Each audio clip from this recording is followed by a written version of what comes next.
Daha profesyoneli var.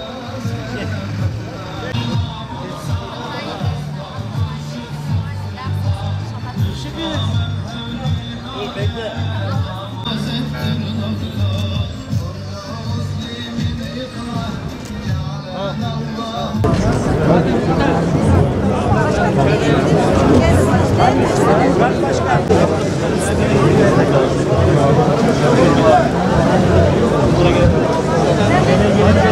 Yol açabilir miyiz?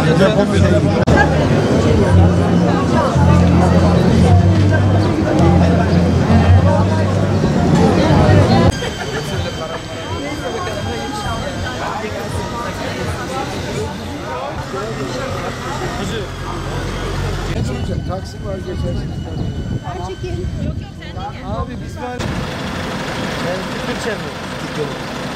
Ben Türkçe orada.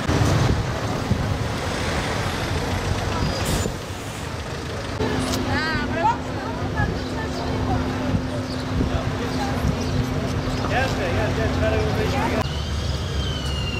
gel.